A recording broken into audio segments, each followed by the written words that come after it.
لا مانع لحكمه ولا ناقض لقضائه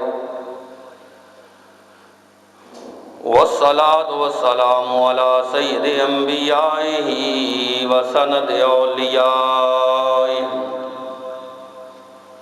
وعلى أحبابه المعارضين لأعدائه أما بعد فأعوذ بالله من الشيطان الرجيم بسم الله الرحمن الرحيم إنا نحن نزلنا الذكر وإنا له لحافظون صدق الله العظيم وبلغنا رسوله النبي الكريم الأمين إن الله وملائكته يصلون على النبي يا أيها الذين آمنوا صلوا عليه وسلموا تسليما الصلاة والسلام عليك يا سيدي يا رسول الله وعلى آلك وصحابك يا سيدي يا حبيب الله الصلاة والسلام عليك يا سيدي يا نبي الله وعلى آلك وصحابك يا سيدي يا نور من نور الله يا صاحب الجمال ويا سيد البشر من وجهك المنير لقد نور القمر لا يمكن الثناء كما كان حقه بعد الخدا بزرگ توئی قصہ مختصر بندہ پروردگارم امت احمد نبی دوست دار چار یارم تابع اولاد علی مذہب حنفیہ دارم ملت حضرت خلیل خاک پائے غوث اعظم زیر سایہ ہر ولی ربنا تقبل منا انک انت السمیع العلیم وتب علینا انک انت التواب الرحیم۔ اللہ جل شانہ کی حمد و ثنا اور اس کے پیارے محبوب دانائے غیوب جناب حضرت محمد مصطفیٰ علیہ تحیت و ثنا کی بارگاہ اقدس میں ہدیہ صلاۃ و سلام عرض کرنے کے بعد آپ حضرات کے سامنے قرآن مجید فرقان حمید میں سے ایک آیہ مبارکہ تلاوت کرنے کا شرف حاصل کیا ہے۔ بارگاہ رب العزت میں دعا ہے کہ اللہ تعالی ہم سب کو عمل کی توفیق عطا فرمائے۔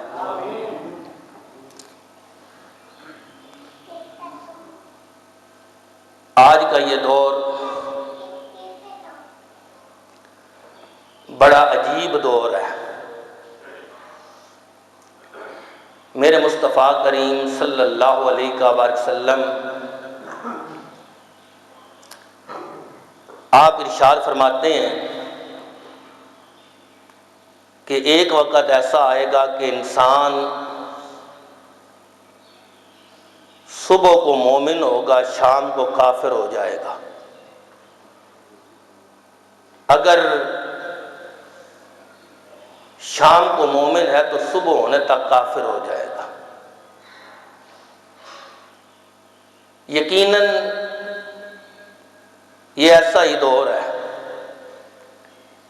اس میں طرح طرح کے فتنے، طرح طرح کے عجیب اور نرالے مسائل کہ جو اس امت کے اندر پہلے کبھی نہ تھے۔ حال ہی میں آپ نے دیکھا کہ ہماری وہ عورتیں جن کو اسلام نے بڑی عزت اور قدر دی ہے، پہلے ان کی اتنی حیثیت بھی نہ تھی کہ ان کو جانوروں کے برابر سمجھا جاتا۔ اسلام نے انہیں وہ عظمت عطا کی۔ میرے محبوب علیہ الصلوۃ والسلام نے فرمایا کہ جنت جو ہے یہ ماں کے قدموں کے نیچے ہے۔ تو اب اس عورت نے اسی اسلام کے خلاف بولنا شروع کر دیا۔ وہ قرآن جو انسانیت کو اپنے خالق حقیقی کے ساتھ ملانے والا ہے، ان لوگوں نے جو اپنے آپ کو مسلمان کہتے ہیں، انہوں نے ہی قرآن کا انکار کرنا شروع کر دیا۔ حال ہی میں انڈیا کے اندر ایک وسیم یا نسیم رضوی نامی شخص نے ہندو عدالت کے اندر یہ درخواست دی کہ قرآن کی 26 آیات کو قرآن سے نکال دیا جائے۔ وجہ کیا ہے؟ کیوں نکالا جائے؟ اس نے کہا کہ کیونکہ یہ خلفائے راشدین نے قرآن میں داخل کی تھیں، انہوں نے سیاسی طور پر سیاسی مقاصد حاصل کرنے کے لیے ان کو داخل کیا تھا۔ اب یہ قرآن کی 26 آیات جو ہے یہ دہشت گردی کا سبب بن رہی ہیں، اس لیے ان آیات کو قرآن سے نکالا جائے۔ یہ کتنے بڑے دکھ کی بات ہے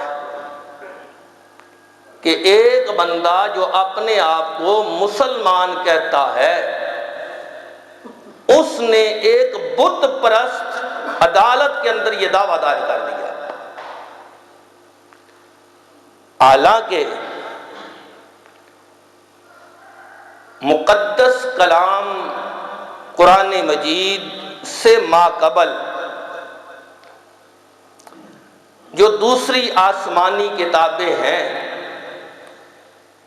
ان میں تحریف ہوتی رہی،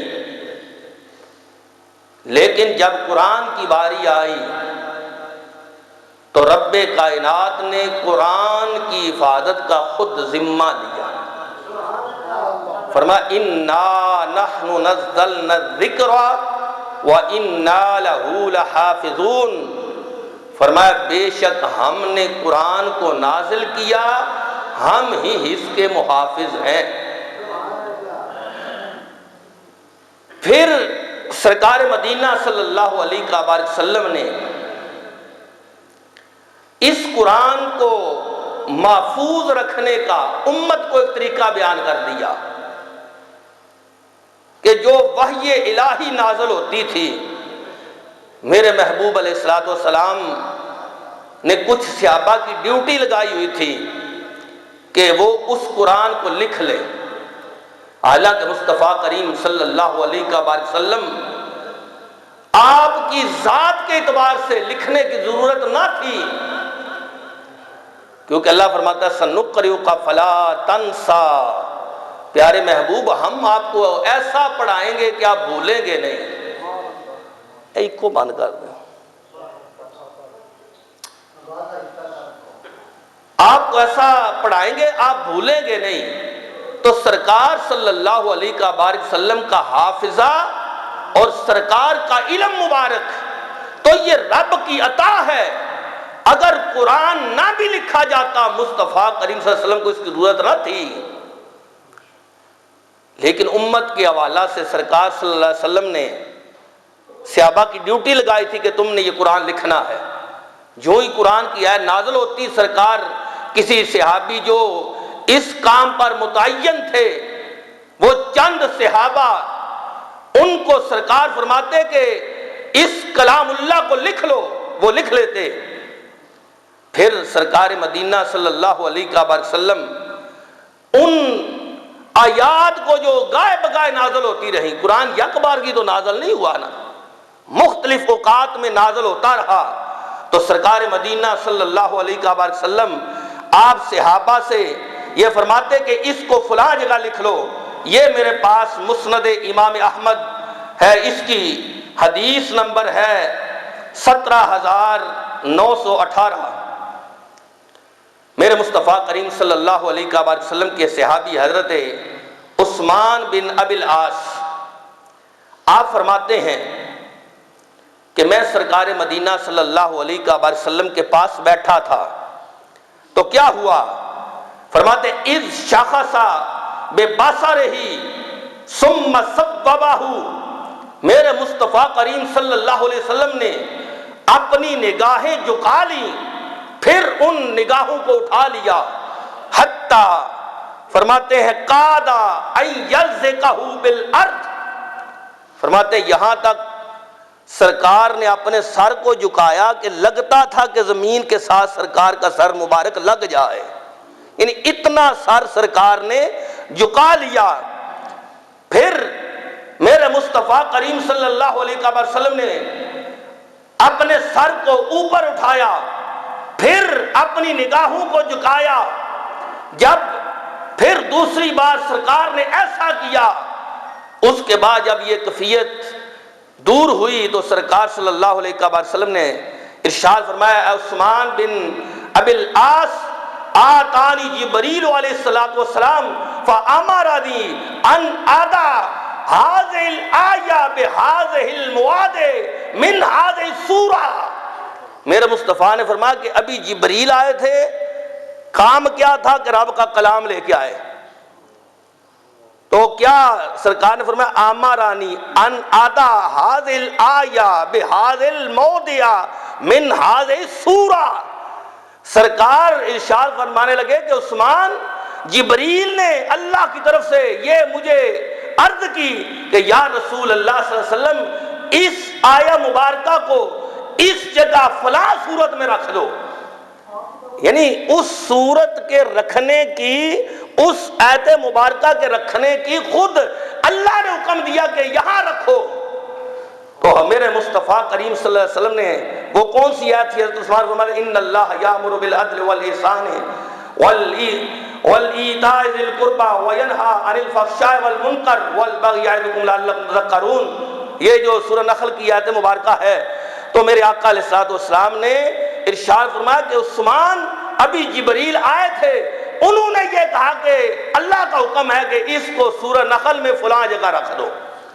اب پتہ یہ چلا کہ جو آیت بھی نازل ہوتی اس کے رکھنے کا مقام اور جگہ اور صورت یہ سب رب کی طرف سے ہوتا کہ پیارے محبوب اس آیت کو فلاں صورت کے فلاں آیت کے آگے اس کو رکھ دو۔ تو اب یہ کہنا کہ نہیں ایسا نہیں ہے، تو یہ تو محبوب علیہ الصلوۃ والسلام کے عمل مبارک کو جھٹلانا ہے۔ پھر صحابہ کرام علیہم رضوان نے اس میں کچھ کمی نہیں کی، کہ یہ نہیں کیا کہ سرکار نے کوئی حکم دیا ہو پھر صحابہ نے نہ کیا ہو۔ یہ میرے پاس بخاری شریف ہے، بخاری شریف کے اندر حدیث نمبر ہے 4530۔ میرے مصطفیٰ کریم صلی اللہ علیہ وسلم کے پیارے صحابی حضرت عثمان بن عفان یہ فرماتے ہیں کہ مجھے حضرت عبداللہ بن زبیر نے یہ کہا والذین یتوفون منکم ویذرون ازواجا وصیۃ لازواجہم متاعا الی الحول غیر اخراج۔ یہ دوسرے پارے کی آیت مبارکہ ہے کہ یہ تو منسوخ ہو چکی ہے۔ یہ پہلے حکم تھا کہ جن عورتوں کے خاوند فوت ہو جائیں وہ اپنے آپ کو 1 سال تک روک کے رکھیں، پھر یہ حکم منسوخ ہو گیا۔ اللہ فرماتا ہے والذین یتوفون منکم ویذرون ازواجا یتربصن بانفسہن اربعۃ اشہر و عشرا، فرمایا تم میں سے جو فوت ہو جائیں اور چھوڑ جائیں اپنی بیویاں، وہ اپنے آپ کو بیویاں روک کے رکھیں 4 ماہ 10 دن۔ اب یہ مسئلہ یہاں بھی ایک سماعت فرما لیں، ہمارے معاشرے میں بڑے بڑے عجیب مسائل ہیں، ان میں سے ایک مسئلہ یہ بھی ہے، تو جو میری طرف رکھے، ان میں سے ایک مسئلہ یہ بھی ہے کہ ہمارے عرف میں عورتوں نے یہ مسئلہ گڑھا ہوا ہے کہ بندہ جب فوت ہو جائے اس کی بیوی اس کی میت کے ساتھ گھر سے باہر نکل جائے تو اس کی عدت ختم ہو جاتی ہے۔ یہ مسئلہ عورتوں نے گھڑا ہوا ہے، اور ایک جگہ نہیں کئی جگہ پر مجھے جانے کا اتفاق ہوا تو یہ مسئلہ وہاں درپیش تھا، حالانکہ یہ مسئلہ غلط ہے۔ قرآن جب کہتا ہے کہ تم میں سے جو فوت ہو جائیں چھوڑ جائیں اپنی بیویاں، وہ بیویاں اپنے آپ کو روک کے رکھیں 4 ماہ 10 دن، 4 مہینے 10 دن وہ عورت عدت سوگ میں رہے گی، وہ اچھے کپڑے نہیں پہنے گی، اچھا لباس نہیں پہنے گی، وہ زیب و زینت نہیں کرے گی۔ تو یہ مسئلہ ہمارے عرف میں، ہمارے معاشرے میں عورتوں نے نکالا ہوا ہے۔ تو حضرت عبداللہ بن زبیر رضی اللہ تعالیٰ عنہ فرماتے ہیں میں نے حضرت عثمان بن عفان سے یہ کہا کہ یہ آیت مبارکہ جو ہے والذین یتوفون منکم ویذرون ازواجا وصیۃ لازواجہم متاعا الی الحول غیر اخراج، کہ عورت کی جو سال والی عدت ہے یہ تو منسوخ ہو چکی ہے، تو اب کیا ہے؟ لم تکتبھا، آپ اس کو قرآن میں نہ لکھیں۔ حضرت عثمان کو حضرت عبداللہ بن زبیر نے کہا کہ یہ آیت منسوخ ہو چکی ہے، لم تکتبھا، کہ آپ اس کو نہ لکھیں قرآن میں۔ تو حضرت سیدنا عثمان غنی نے فرمایا یابن اخی لا اغیر شیئا منہ من مکانہ، کہ اے میرے بھتیجے میں جو اللہ کی کتاب میں جو چیز جہاں ہے اس میں تبدیلی نہیں کروں گا، یعنی جو آیت جہاں موجود ہے جو سرکار کے زمانے میں تھی اس میں کوئی تبدیلی نہیں ہوگی، وہ وہاں ہی رہے گی اگرچہ اس کا حکم منسوخ ہو چکا ہے۔ بات سمجھ آئی ہے؟ ایک مسئلہ یہ کہ صحابہ نے قرآن کی ترتیب خود نہیں رکھی، وہ سرکار نے رکھی ہے، رکھی کس کے حکم سے؟ اللہ کے حکم سے۔ دوسرا مسئلہ یہ ہے کہ صحابہ نے اپنی مرضی سے قرآن میں کوئی تبدیلی نہیں کی۔ بات سمجھ آئی ہے کوئی نہیں؟ وقت آتا گیا، سرکار کا وصال ہو گیا، حضرت سیدنا ابو بکر صدیق رضی اللہ تعالی عنہ،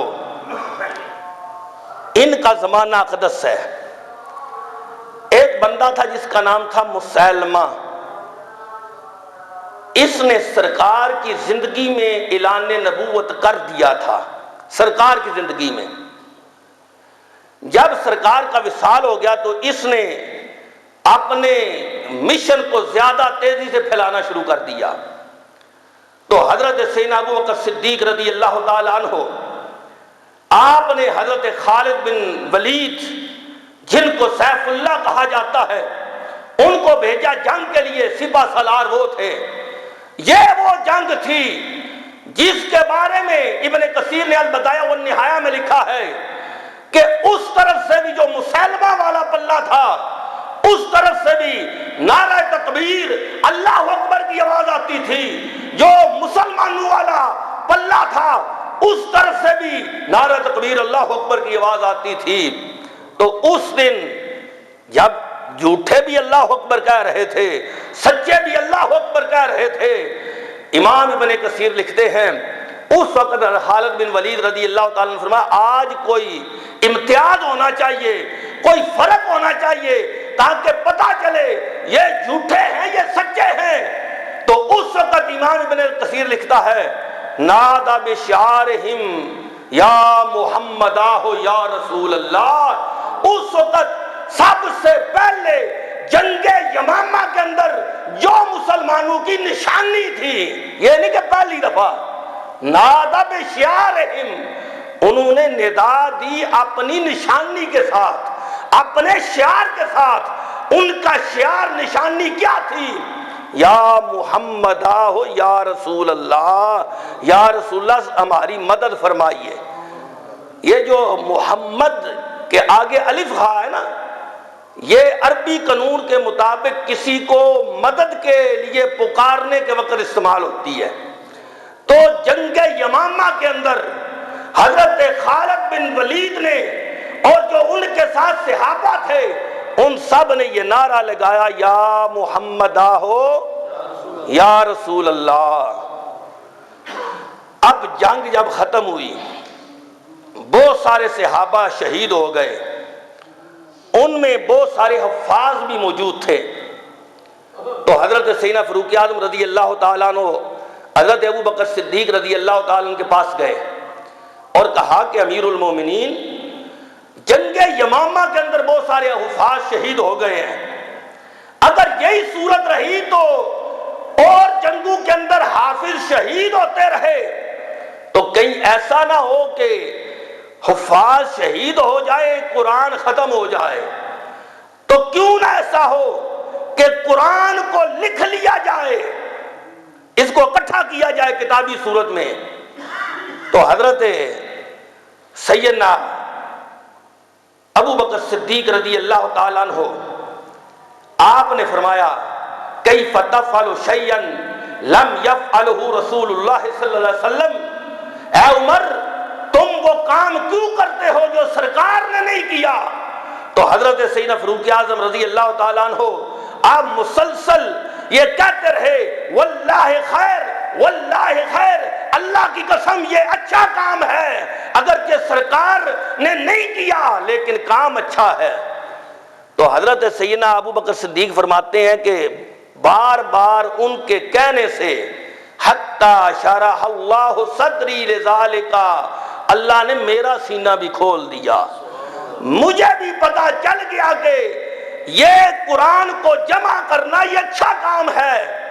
تو فرماتے ہیں پھر حضرت ابو بکر صدیق رضی اللہ تعالی نے حضرت زید بن ثابت کو بلایا، فرمایا کہ اے زید تم نوجوان ہو اور تم پر کوئی ہم بہتان بھی نہیں باندھتے، تم تو وہ ہو جو سرکار صلی اللہ علیہ وسلم کی موجودگی میں وحی قرآن لکھا کرتے تھے، تم ایسا کرو کہ قرآن کو ایک جگہ اکٹھا کر لو۔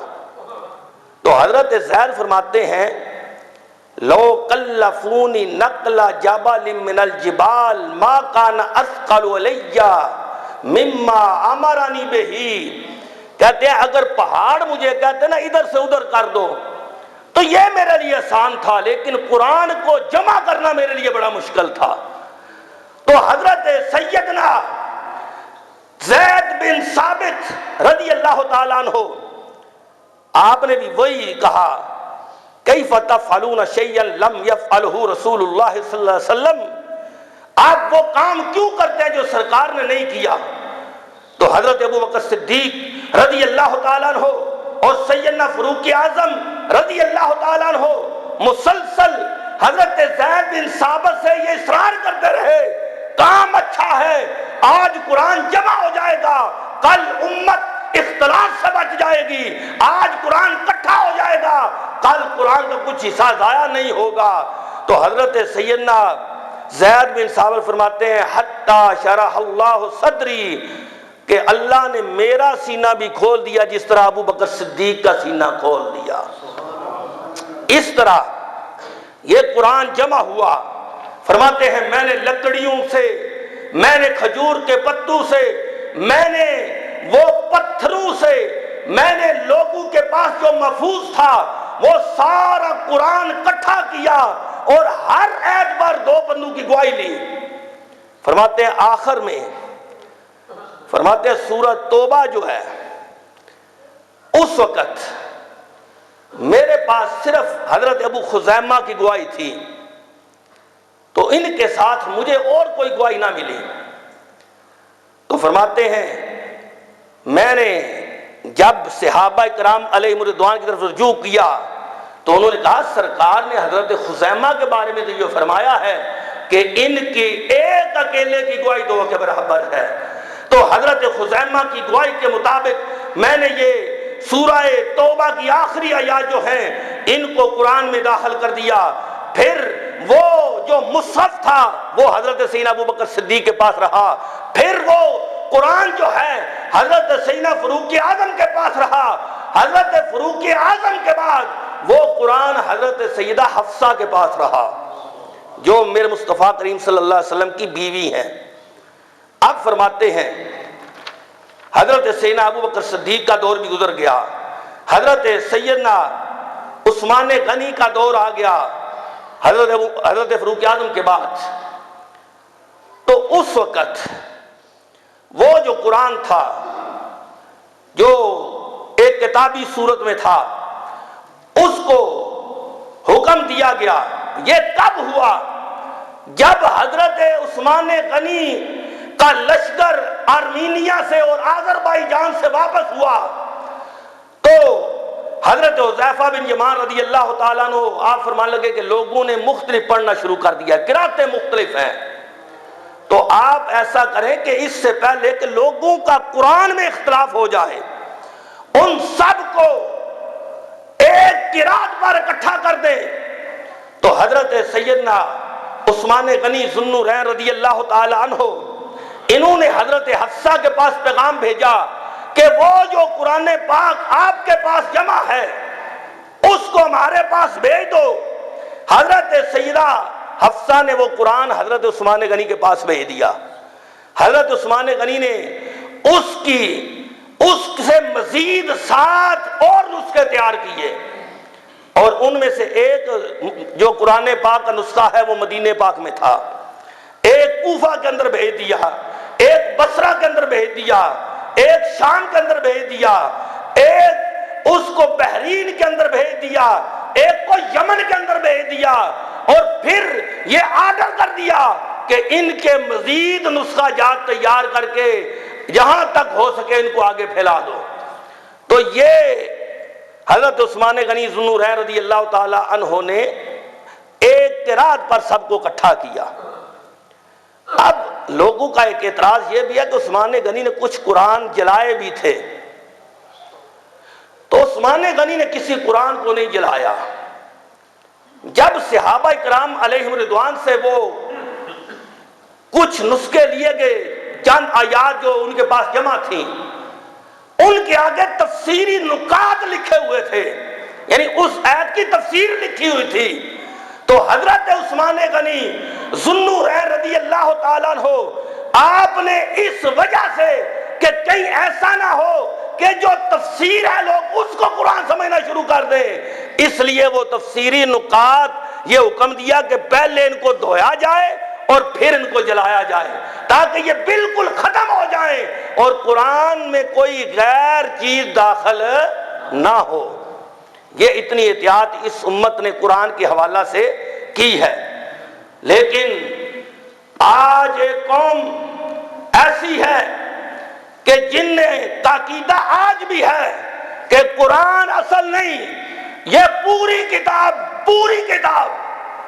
یہ اس مسئلہ میں ہے کہ قرآن بدل گیا ہے۔ ایران سے چھپی ہے، اس کا نام ہے فصل الخطاب فی تحریف کتاب رب الارباب۔ پوری کتاب اس میں ہے کہ قرآن اصل نہیں، قرآن بدل گیا ہے۔ میں کہتا ہوں کہ اللہ نے اس قرآن کی حفاظت کا خود ذمہ لیا ہے۔ جب قرآن کا خود ذمہ خالق نے لیا ہے اس میں تبدیلی آ کیسے سکتی ہے؟ میرے مصطفیٰ کریم صلی اللہ علیہ وسلم کی شریعت اور میرے مصطفیٰ کریم صلی اللہ علیہ وسلم پر نازل ہونے والا قرآن اس میں قطعاً تبدیلی نہیں۔ یہ جیسے ہماری بخاری شریف ہے، ان کی کافی ہے، اس میں اماموں کی طرف یہ منسوب کیا گیا ہے۔ آج ٹی وی پر آ کر شہریار رضا عابدی کہتا ہے نہیں، ہم نے اس بندے کی سر کی قیمت لگائی ہے، میں کہتا ہوں اس کی قیمت لگائی ہے، ان کی کون لگائے گا؟ یہ جو تمہاری سیاہ کتب اربع ہیں، 4 معتبر کتابیں، کافی، تہذیب الاحکام، الاستبصار، من لا یحذر الفقی، یہ 4 ان کی معتبر کتابیں ہیں۔ ان میں سے کافی پہلی کتاب ہے، اس کے اندر بھی 3 حصے ہیں، اصول، فروع، روضہ من الکافی۔ اصول کے اندر عقائد ہیں، فروع کے اندر نماز روزے حج کے مسائل ہیں، اور روضہ من الکافی کے اندر تاریخ ہے۔ یہ پہلی کتاب ہے اصول کی، اصول کافی۔ اس کے اندر میرے امام جعفر صادق کی طرف یہ منسوب کیا گیا کہ وہ اس قرآن کو نہیں مانتے۔ اور سنو کیا لکھتے ہیں، کہتے ہیں امام سے کچھ سوال ہوئے، ثم سکت، پھر امام خاموش ہو گئے، ثم قال ان عندنا مصحف فاطمہ تھا، کہتے ہیں امام جعفر صادق نے کہا ہمارے پاس سیدہ فاطمہ الزہرا کا قرآن ہے، وما یدریہم ما مصحف فاطمہ تھا، ان کو کیا پتا ہے کہ مصحف فاطمہ کیا ہے؟ قال قلت، راوی کہتا ہے میں نے پوچھا ما مصحف فاطمہ تھا، فاطمہ الزہرا کا قرآن کیا ہے؟ کہنے لگا امام نے کہا مصحف فیہ مثل قرآنکم ھذا 3 مرات، کہتے ہیں کہ فاطمہ الزہرا کا قرآن اتنا بڑا ہے تمہارے قرآن سے 3 گنا بڑا ہے۔ کیا امام جعفر صادق اس قرآن کے منکر ہیں؟ یہ بہتان باندھا گیا میرے امام پر۔ کہتے ہیں امام نے کہا مصحف فیہ مثل قرآنکم ھذا 3 مرات، کہ فاطمہ الزہرا کا قرآن اس قرآن سے 3 گنا بڑا تھا۔ کہتے ہیں امام نے کہا واللہ ما فیہ من قرآنکم حرف واحد، توجہ اس طرح رکھیں جی، امام نے کہا، امام کی طرف منسوب کیا گیا کہ امام جعفر صادق نے کہا کہ تمہارے قرآن کا ایک لفظ بھی حضرت فاطمہ الزہرا کے قرآن میں نہیں ہے، تو اس پورے قرآن کا انکار ہوا کہ نہیں؟ اس پورے قرآن کا انکار امام جعفر صادق کی طرف منسوب کیا گیا۔ تو میں کہتا ہوں کہ پھر یہ کلینی جو ہے اس کے سر کی قیمت کس نے لگائی؟ پھر آج تک اس کو ماننے والے ان کے سروں کی قیمت کیوں نہ لگائی گئی؟ آج وسیم رضوی کو یہ جرأت کیوں ہوئی؟ صرف اس سبب سے کہ اسے بتایا گیا یہ قرآن اصلی نہیں ہے، اس کو یہ بات بتائی گئی، وہ کوئی ذاکر تو نہیں، وہ کوئی عالم تو نہیں، وہ ایک عام انسان ہے، لیکن ان عالموں نے، ان ذاکروں نے اسے یہ بتایا کہ یہ قرآن اصلی قرآن نہیں ہے۔ اسی کے کافی کے اندر صفحہ نمبر 504 پر یہ بات موجود ہے کہ حضرت امام جعفر صادق کے پاس ایک بندہ قرآن پڑھ رہا تھا، اس نے قرآن پڑھتے ہوئے کچھ ایسے حروف پڑھے لیس علی ما یقرأ الناس، جو لوگ نہیں پڑھتے، یعنی ایسی قرات کی، ایسا قرآن پڑھا جو لوگ نہیں پڑھتے۔ راوی کہتے ہیں امام جعفر صادق نے کہا کف عن ھذہ القرات، اس پڑھنے سے تو رک جا، ابھی یہ قرآن نہ پڑھ، کب پڑھا جائے گا؟ کہتے اقرا کما یقرأ الناس حتی یقوم القائم علیہم السلام۔ کہتے ہیں امام جعفر صادق نے کہا قرآن اصل اس وقت پڑھا جائے گا جب امام قائم آ جائیں گے، جن کو ہم امام مہدی کہتے ہیں۔ کہتے ہیں امام، حالانکہ یہ بات امام نے نہیں کی، ان کی طرف جھوٹ منسوب کیا گیا، لیکن ان کی طرف یہ منسوب کر کے کہا گیا کہ یہ قرآن اصل نہیں، اصل قرآن امام قائم لے کے آئیں گے۔ کہتے ہیں پھر امام جعفر صادق نے کہا کہ یہ کتاب اللہ جو ہے یہ اصل کب ہوگی؟ کہتے اذا قام القائم قرأ کتاب اللہ الی حدہ، کہ جب امام قائم آئیں گے اس وقت قرآن کو اس کی اصلی حالت میں پڑھا جائے گا۔ وَأَخْرَجَ الْمُصْحَفَ الَّذِي كَتَبَهُ عَلِيٌّ، کہتے ہیں کہ پھر امام جعفر صادق نے وہ قرآن نکالا جو حضرت علی نے لکھا تھا، اور کہا کہ جب علی علیہ السلام اس قرآن کو لکھنے سے فارغ ہوئے، آپ نے صحابہ سے کہا ھذا کتاب اللہ کما انزلہ اللہ علی محمد قد جمعتہ بین اللوحین۔ کہتے ہیں کہ امام جعفر صادق کہنے لگے کہ یہ قرآن ہے جس کو حضرت علی نے لکھا ہے، اور جب لکھ کر فارغ ہوئے تو صحابہ سے کہا کہ یہ کتاب اللہ ہے، اس کو جیسے اللہ نے محمد الرسول اللہ پر نازل کیا میں نے اس کو دو گتوں پہ جمع کر دیا ہے۔ تو کہتے ہیں صحابہ نے کہا قالوا ھذا عندنا مصحف جامع فیہ القرآن لا حاجۃ لنا۔ کہتے ہیں صحابہ نے کہا ہمارے پاس قرآن ہے، ہمیں اس کی ضرورت نہیں۔ تو کہتے ہیں مولا کائنات نے کیا کہا اما ترونہ بعد یومکم ھذا ابدا۔ کہتے ہیں مولا علی نے کہا کہ آج کے بعد یہ قرآن تمہیں نظر نہیں آئے گا۔ میرے مصطفیٰ فرماتے ہیں کتاب اللہ اور میری سنت، یہ دو چیزیں، کتاب اللہ اور میری اہل بیت، یہ دو چیزیں تمہیں گمراہی سے بچاتی رہیں گی۔ اگر کتاب اللہ موجود ہی نہ ہو، وہ امام قائم کے پاس سومرا کی غار کے اندر ہو، تو پھر کیسے ہدایت بندی حاصل کریں گے، کیسے رہنمائی حاصل کریں گے؟ پتہ یہ چلا کہ ان لوگوں نے یہ ظلم کیا اور اماموں کی طرف یہ بات منسوب کی کہ یہ قرآن اصلی قرآن نہیں ہے۔ تب بھی تو انڈیا کی عدالت میں یہ درخواست دائر ہوئی۔ اب سنیے، اس کے علاوہ یہ میرے پاس تفسیر صافی ہے، یہ وقت کم ہے اس لیے میں مختصر کروں گا۔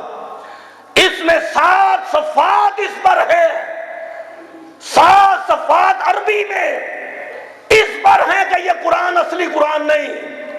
اس کے علاوہ لوگ پھر کہتے ہیں کہ سوال یہ پیدا ہوتا ہے کہ قرآن تو یہ لوگ بھی پڑھتے ہیں، تم کہتے ہو یہ قرآن کو نہیں مانتے، تو آؤ بتاؤں ان سے۔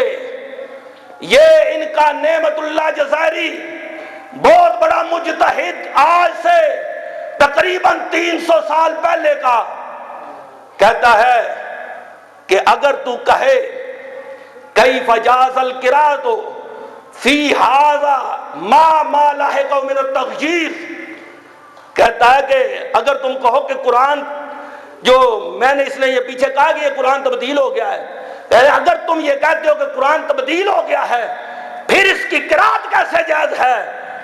تو کہتا قلت قد روی فی الاخبار انہم علیہم السلام امروا شیعتہم بقراءۃ ھذا الموجود من القرآن فی الصلاۃ وغیرہا والعمل باحکامہ حتی یظہر مولانا صاحب الزمان۔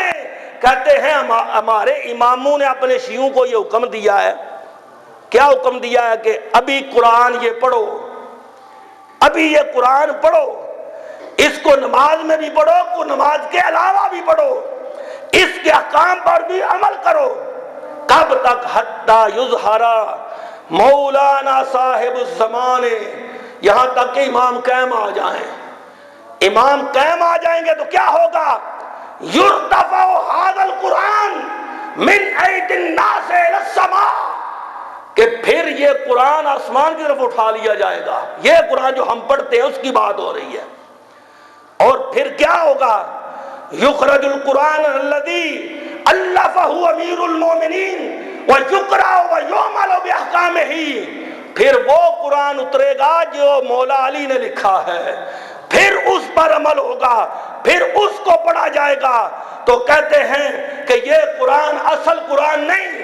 تو یہ سوال دوسرا پیدا ہوا کہ صحابہ، حضرت ابوبکر صدیق کے دور میں قرآن اصل نہ نکلا، حضرت سیدنا فاروق اعظم کے دور میں اصل نہ نکلا، حضرت عثمان غنی کے دور میں اصل نہ نکلا، مولا علی کی اپنی حکومت تو تھی، اس میں اصل قرآن نکل آتا۔ تو یہ کہتا ہے نہیں، اگر یہ قرآن نکالتے تو پھر مولا علی رضی اللہ تعالیٰ عنہ ان کی خلافت کے لیے تان بن جاتا کہ پہلے خلیفہ نے یہ قرآن نہیں پڑھا، یہ کیوں پڑھ رہے ہیں۔ بلکہ نور اللہ شوستری نے مجالس المومنین میں لکھا ہے کہ ایک بندے نے مولا علی سے پوچھا کہ یہ نماز تراویح ہے؟ کہتے ہیں مولا علی نے کہا نہیں۔ اس نے بلند آواز سے کہا کہ لوگوں، علی خلفائے راشدین کے طریقے سے ہٹ گئے ہیں۔ تو کہتے ہیں مولا علی نے کہا آہستہ بولو، تم پڑھتے رہو، مجھے لوگوں کے سامنے ننگا نہ کرو۔ تو میں کہتا ہوں مولا علی شیر خدا رضی اللہ تعالیٰ عنہ اگر حقیقتاً اس قرآن کے سوا کوئی قرآن ہوتا تو مولا علی ضرور وہ سامنے لاتے امت کی ہدایت کے لیے۔ پتہ یہ چلا یہ قرآن اصل قرآن ہے، اور یہی اہل بیت بھی پڑھتے آئے ہیں، یہی صحابہ کرام بھی پڑھتے آئے ہیں، اور قیامت تک یہی قرآن اصل قرآن رہے گا، اس میں تبدیلی۔ اب وقت کیونکہ ہو چکا، ایک اعتراض جو شہریار آبادی نے کیا، یہ ابن ماجہ شریف کی حدیث کہ ام المومنین سیدہ کائنات رضی اللہ تعالی عنہ فرماتی ہیں لقد نزلت آیت الرجم ورداء الکبیر عشرا لقد کان فی صحیفۃ تحت سریری۔ کہتے ہیں میری اور آپ سب کی ماں سیدہ کائنات حضرت سیدہ عائشہ صدیقہ کہ آیت رجم وہ ہے الشیخ والشیخۃ اذا زنیا فرجموہما نکالا من اللہ۔ قرآن کی کچھ آیات ایسی ہیں جو حکماً منسوخ ہیں، تلاوتاً باقی ہیں، کچھ ایسی ہیں جن کی تلاوت منسوخ ہے، حکم باقی ہے۔ تو یہ آیت مبارکہ جو ہے اس کے بارے میں علماء فرماتے ہیں کہ اس کی تلاوت منسوخ ہو چکی ہے، حکم باقی ہے۔ تو سیدہ کائنات فرماتی ہیں ایت رجم نازل ہوئی اور بڑے کی رضا 10 گھونٹ وہ پیے تو حرمت ثابت ہوتی ہے۔ یہ ایت نازل ہوئی، وہ ایک صحیفہ میں تھی تحت سریری، میری چارپائی کے نیچے۔ جب سرکار صلی اللہ علیہ وسلم آپ کا وصال ہوا، تشاغلنا بموتہ، ہم سرکار کے دفن میں مشغول ہو گئے۔ فدخل داجن، ایک بکری آئی، فاکلھا، اس نے وہ جو صحیفہ تھا وہ کھا لیا۔ انہوں نے کہا تمہارا قرآن تو بکری کھا گئی ہے۔ میں نے کہا ہمارا قرآن اب بھی پورے کا پورا ہے۔ اسی ابن ماجہ میں ہے، ام المومنین سیدہ کائنات فرماتی ہیں قالت کان فیما انزل اللہ من القرآن ثم سقط، کہ پہلے وہ قرآن تھا پھر منسوخ ہو گیا، اب اس کا حکم تلاوت کا باقی نہ رہا۔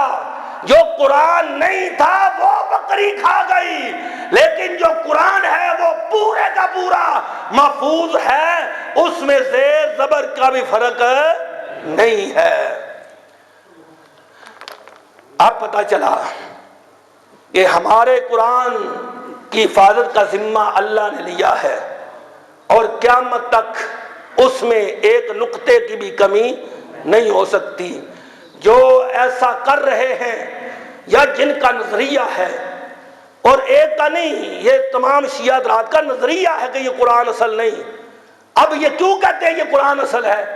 ان کے اندر ایک چیز ہے جس کو وہ تقیہ کہتے ہیں۔ اصول کافی میں لکھا ہے، امام جعفر صادق نے کہا لا دین لمن لا تقیہ لہو، کہ اس بندے کا دین ہی نہیں جس کا تقیہ نہیں۔ تقیہ کیا ہے؟ اپنا مذہب چھپا کے آگے کام چلا لو۔ تو اس لیے تقیہ کر کے یہ قرآن مان رہے ہیں، ورنہ ان کا قرآن سے کوئی تعلق نہیں ہے۔ ایک سوال آیا ہے، اگر کوئی شخص اپنی بیوی کو ایک ہی مجلس میں 3 طلاقیں 3 بار دے دے تو اس صورت میں کتنی طلاقیں ہوں گی؟ 1 یا 3؟ اس کے بعد زوجین کو صلح کرنے کی اجازت ہوگی یا نہیں؟ میرے مصطفیٰ کریم صلی اللہ علیہ وسلم کی جو شریعت مبارک ہے، اس میں جب خاوند اپنی بیوی کو 3 طلاقیں دے دیتا ہے، اس کے ہیں 3 طریقے طلاق دینے کے۔ ایک ہے احسن، ایک ہے حسن، ایک ہے بدعت۔ احسن یہ ہے کہ بندہ اپنی بیوی کو اگر اس کے لیے ضروری ہو جائے چھوڑنا تو 1 طلاق دے دے۔ اب وہ عورت اگر اپنے خامد سے رجوع کرنا چاہتی ہے تو وہ عدت کے اندر بھی رجوع کر سکتی ہے، عدت کے بعد رجوع بالنکاح ہوگا۔ اور اگر وہ کسی اور سے نکاح کرنا چاہتی ہے تو عدت گزار کے وہ کسی اور سے نکاح بھی کر سکتی ہے۔ اس کو کہتے ہیں طلاق احسن۔ اور دوسری طلاق حسن، وہ یہ ہے کہ ہر طہر، ہر پاکی کے اندر اپنی بیوی کو بندہ 1 طلاق دے دے۔ اس میں کم از کم 3 ماہ اس کو مل جاتے ہیں سوچنے کے لیے، تو یہ حسن طریقہ ہے۔ تیسرا طریقہ بدعت، کہ کوئی بندہ اپنی بیوی کو 3 طلاقیں اکٹھی دے دے۔ اگرچہ گناہ ہے، لیکن اگر کوئی طلاق دے گا طلاق ہو جائے گی۔ اسی طرح حالت حیض میں بیوی کو طلاق دینا بھی شریعت نے منع کیا ہے، لیکن حضرت عبداللہ بن عمر رضی اللہ تعالیٰ نے جب دی طلاق، مسلم شریف میں ہے، تو سرکار صلی اللہ علیہ وسلم نے فرمایا کہ اے عبداللہ بن عمر اپنی بیوی سے رجوع کر لے۔ پتہ یہ چلا کہ اگرچہ طلاق دینا جائز نہ تھی، لیکن عبداللہ بن عمر نے جب دے دی تو طلاق ہو گئی، تب بھی تو سرکار نے فرمایا رجوع کر لے۔ تو ایسے ہی اگر کوئی اپنی بیوی کو 3 اکٹھی طلاقیں دیتا ہے، دینی نہیں چاہیے لیکن دے گا تو تینوں ہو جائیں گی۔ اس پر ایک نہیں بے شمار دلائل ہیں۔ اس میں یہ میرے پاس ابن ماجہ شریف بھی ہے، اس میں سرکار صلی اللہ علیہ وسلم نے 3 اکٹھی دی ہوئی طلاقیں نافذ فرمائی، اور یہ میرے پاس بخاری ہے۔ وہ لوگ جو ہر وقت بخاری کی رٹ لگاتے ہیں، امام بخاری نے باب یہ باندھا ہے کہ جس نے 3 اکٹھی یا جدا جدا طلاقیں دی وہ نافذ ہو جائیں گی۔ یہ بخاری کے اندر موجود ہے۔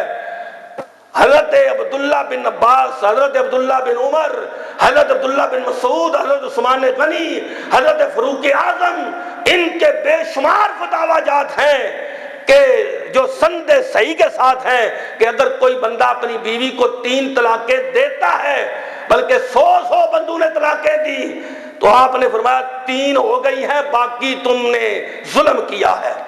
اس لیے کوئی 3 دیتا ہے تو 3 ہی شمار ہوں گی۔ اگر اس پر کسی کو کوئی سوال ہو تو وہ پوچھ سکتا ہے۔ وآخر دعوانا الحمدللہ رب العالمین۔